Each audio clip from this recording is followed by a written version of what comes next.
In this video we will see context sensitive grammar or CSG and linear bounded automata LBA. LBA is the automaton which accept languages of this type. Okay, CSG. So we will see context sensitive grammar first. See, in the previous videos we have seen context free grammar.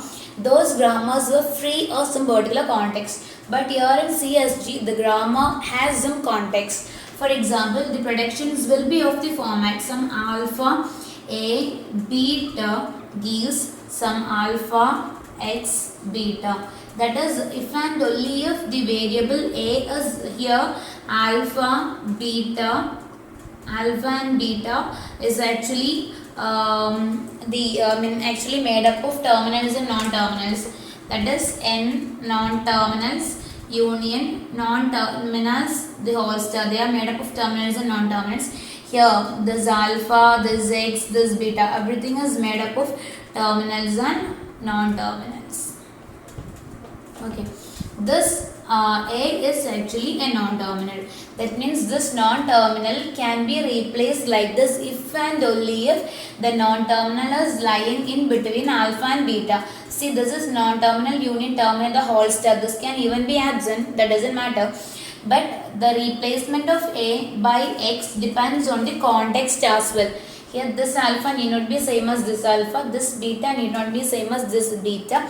I only wanted to say that these are strings of terminals and non-terminals.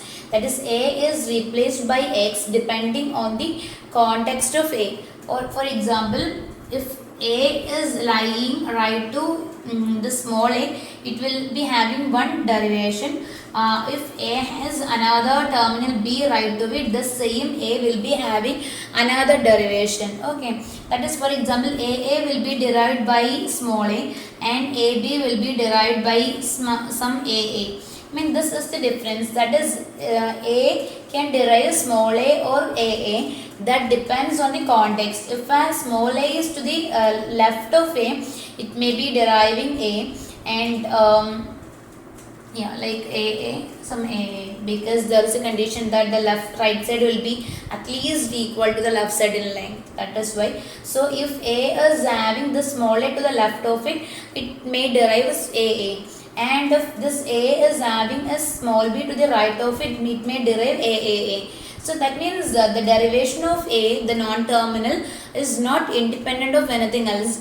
It actually depends on the terminals and non-terminals lying adjacent to this. So this is how it works. We will see an example, then it will be more clear to you. So anyway, that is the derivation of A matters. I mean it depends on the terminals and non-terminals lying adjacent to this.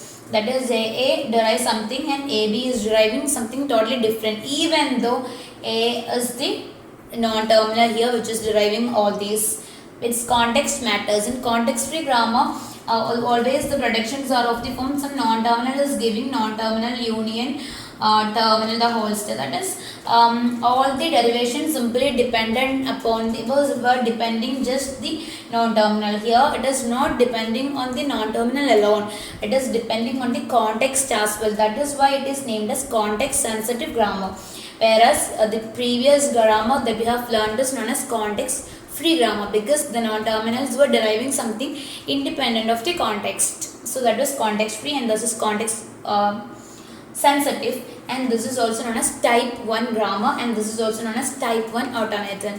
Context free grammars were type 2 grammars and type 2 automaton. Push-down automatons were type 2 automaton.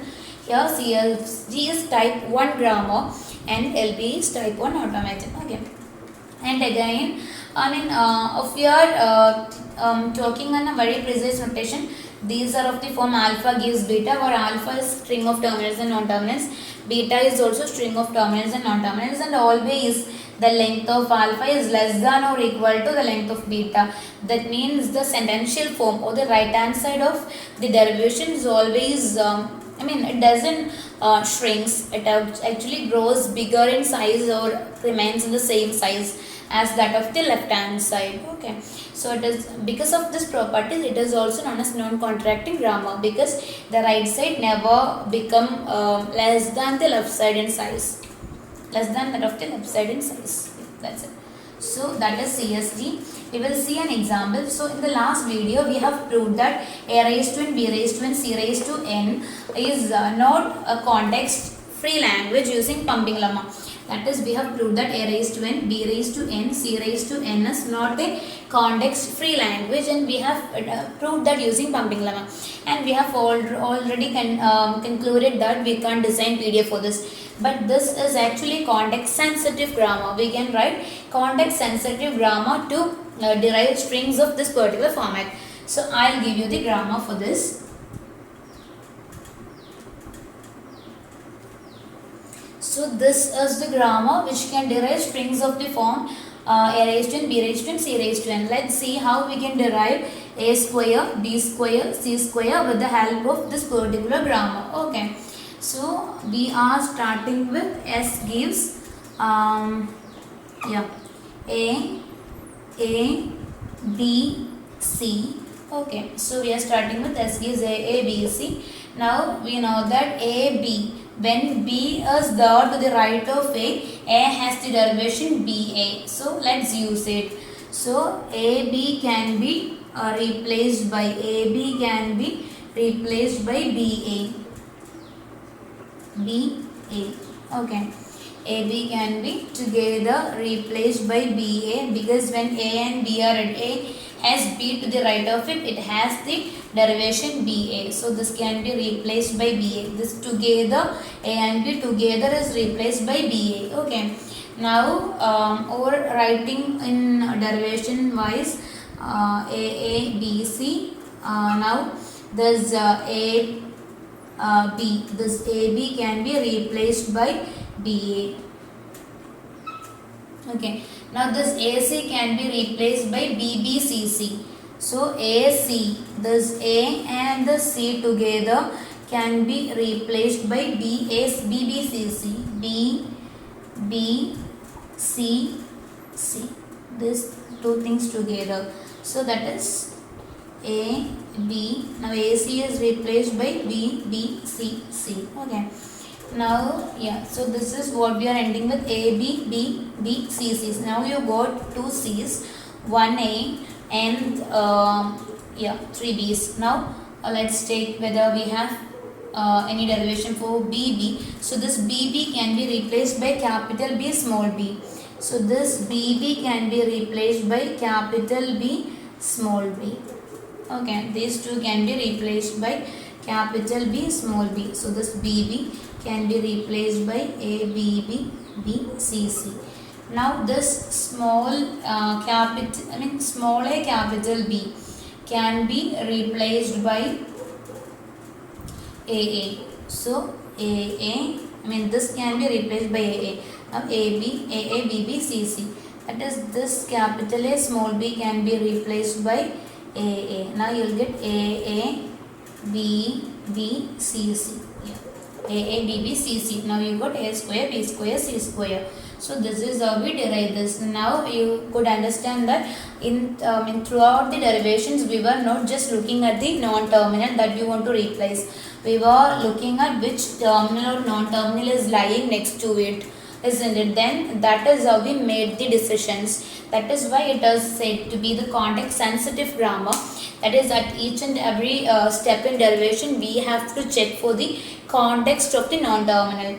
That is, A, B has a derivation, A, C is having another derivation, B, B is having a derivation, small a, small b is having yet another derivation. Okay, so the non-terminal is what matters most. It is deriving, but still the terminal context of it is also really important. So this is how CSGs are written, and they are deriving strings. So A raised to n, B raised to n, C raised to n who's not been derived by context free language, but it can be done by context sensitive grammar.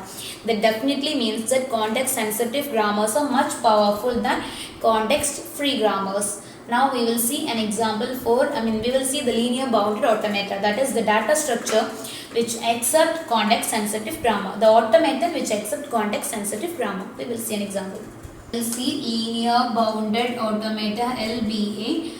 The formally defining the LBA is a tuple Q, the set of states, sigma, the input alphabet, delta, the transition function, Q0 the start state. Now so the symbols in the tape. See, LBA has a tape. Just like PDA has a stack, LBA is having a tape, not a stack but a tape, which can store inputs, which can be read, which can be written. Yeah. So it's a tape. The tape symbols are represented by toe. Now the left end marker L, the right end marker R. Now the final state F. So these is the tuple representation for LBA, and as I told, this contains a tape to store the inputs, and this is known as linear bounded automata because the tape is not infinite. You will be learning another automaton in our next video, which is known as a Turing machine. It is having infinite tape. The tape is infinite to both the ends. But for the tape of LBA, the tape is a restricted tape. The tape is having left end marker and right end marker. And also, what happens is you will be allocated some amount of space which is multiple of the input string length. For example, if your input string is input is some 10 bytes long, you will be allocated some multiple of 10 as the tape space that you can play around with. Okay, that is what you can consume. Then the tape will be restricted with the left hand marker and right hand marker.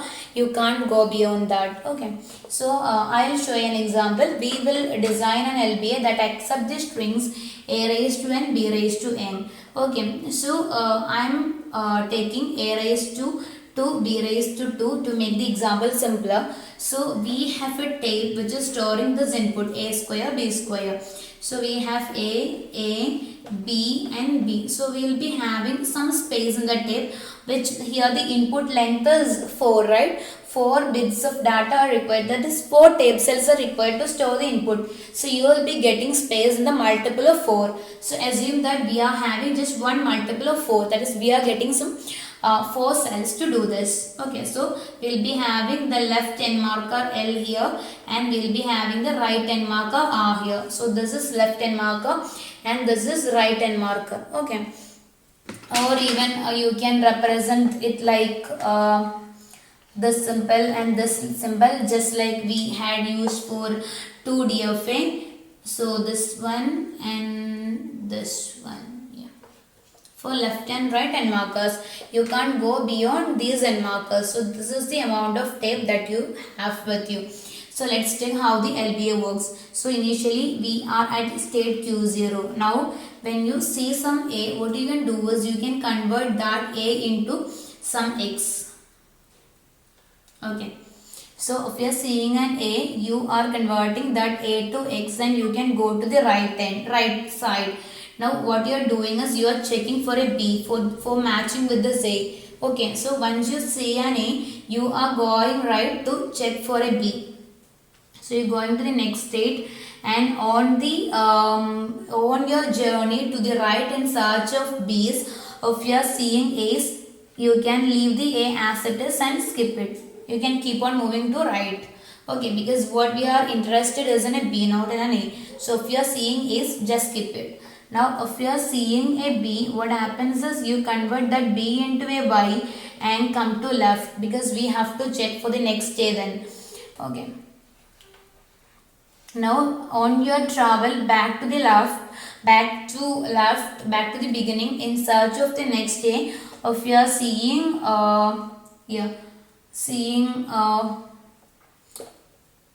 any character, you can leave it as it is. Okay, for example, we have seen this B and we have made this Y. Now if you are coming B to left, you have to get the first unprocessed A now. So to ensure that the A you are having as first unprocessed A, you are advised to go till you see the first X, because to the right of the first X lie your first X from the right end lie your next unprocessed A. So in this process, if you are seeing A's, just skip them and keep on going to left. But if you are seeing an X, next to that X, lie your next unprocessed A. If you are seeing an X, leave the X as it is and go to right. Now you are seeing another A. You convert this A also into an X. So A has been converted to X. Now you have to be in search for B's Now when you are in search for B's, you may encounter Y also. So leave the Y as it is. Just concentrate on your target, that's a B, because we have got the second A. Now you need your second B. So if you are seeing a B, just convert that B into a Y and come to left. Then when you come back to left in search of the next and process A, you may see Y's also. So if you are seeing Y, just leave the Y as it is. Just concentrate on getting the first X. That is, first X from left, because to the right of it lies your next and processed A. So if you are coming back, if you are getting the next X, but if you are seeing a Y adjacent to the X, that means your string has been completely processed. Okay, so that means your string has been completely processed, so you are going to state Q3. Now what happens is, till you reach the right end marker, you should not be seeing any A's. It should be completely Y's. Then only you can say that your string was perfect as per the format, as per the pattern. At the end you should be seeing the right end marker. If you see the right hand marker, you can leave it as right hand marker itself and go to the final state QF. Because that means while moving to right also, you should not be seeing any A's and B's unprocessed now. So that means your string had equal number of A's and B's in this particular order, A's first and then B's. So this is how the LBA work. They have a tape data structure to store the input, and you will be allotted space which is which is linear in the order of input size. That is some multiple of linear multiples of input size. That is why it is named as linear bounded automata. That is, if the input size is n, you will be getting order of n. So that is some constant into n amount of space to deal with the input and to process the input. So that is how linear bounded automatons work. So this is an example. This same example has been explained a little bit more detail in our video for introduction to Turing machine, video describing introduction to Turing machine. So if you have any difficulty in understanding this, please do watch that video, because the same example has been explained in much detail describing the working of a Turing machine. So hope this is clear. So that is how context sensitive grammar and LBA's work. Hope this is clear. In the next video we will see Turing machines. Thank you.